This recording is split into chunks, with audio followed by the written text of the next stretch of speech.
नाशिकमध्ये भूकंपाचे तीव्र धक्के जाणवले असून दिंडोरी तालुक्यामध्ये 4.3 रिश्टर स्केल एवढ्या भूकंपाची तीव्रता होती।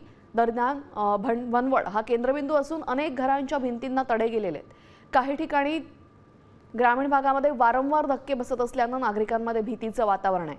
सुदैवाने यामध्ये कोणतीही जीवितहानी झाली नाही। नाशिक जिल्ह्यामध्ये भूकंपाचे तीव्र धक्के जाणवलेले आहेत। 4.3 रिश्टर स्केलचा हा भूकंप होता आणि काही ठिकाणी वारंवार भूकंपाचे धक्के जाणवत असल्यामुळे नागरिकांमध्ये भीतीचं वातावरण होतं। रात्रभर हे सर्व नागरिक जीव मुठीत घेऊन बसलेले होते। नाशिक जिल्ह्यामध्ये 4.3 रिश्टर स्केलचा भूकंप झाला आणि त्यानंतर आपण पाहतोय अनेक ठिकाणी अनेक घरांना तडे गेल्याचं समोर आलेले। सुदैवाने या संपूर्ण घटनेमध्ये कोणतीही जीवितहानी झाली नाही।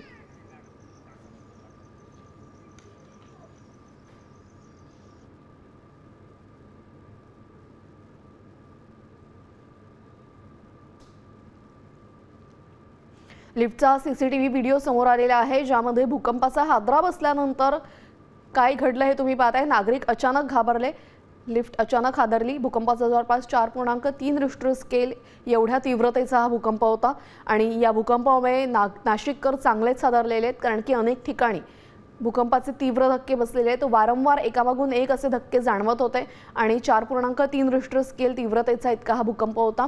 या भूकंपामुळे अनेक घरांमध्ये आपण पाहतोय अनेक घरांना तडे गेल्याचंही समोर आलेलं आहे। लिफ्टमधली दृश्य आपण पाहतोय, लिफ्ट सुद्धा हादरली काही सेकंदांसाठी आणि अर्थातच लिफ्टमध्ये असलेले नागरिकही यामुळे घाबरले। नेमकं लिफ्टमध्ये काही बिघाड झालेला आहे का अशीच त्यांची समजूत झाली असावी।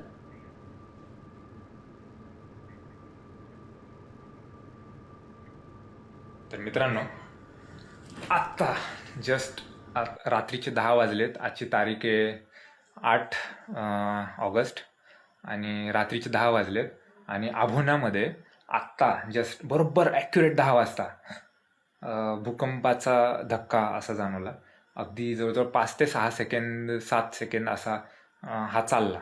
असं कंटिन्युअस असे व्हायब्रेशन जाणवले आणि त्यानंतर पहिले 2-3 सेकंद असं वाटलं की कधी कधी विहिरीचे बार फोडल्यासारखं किंवा जोरात दरवाजा आपटल्याने थोडेसे व्हायब्रेशन येतात बिल्डिंगला, घराला, तसं व्हायब्रेशन। पण 3 सेकंदानंतर कंटिन्यू हे व्हायब्रेशन चालल्यानंतर जाणवलं की हे भूकंपाचे धक्के। त्यानंतर पटकन जाग आली आणि पुढे जवळजवळ अजून त्यानंतर 4 ते 5 सेकंद पुढे हे व्हायब्रेशन जाणवले। जवळजवळ टोटल 7 ते 8 सेकंदासाठी हे व्हायब्रेशन जाणवले। आपण हे बघा, आता सगळे लोक बाहेर थोडे जमा झाले,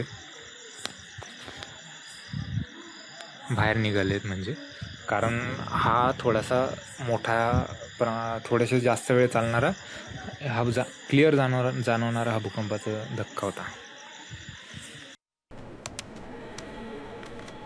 मी खात्रीशीर न्यूजसाठी फक्त साम टीव्ही बघते, कारण तिथल्या बातम्या रिलेट करतात।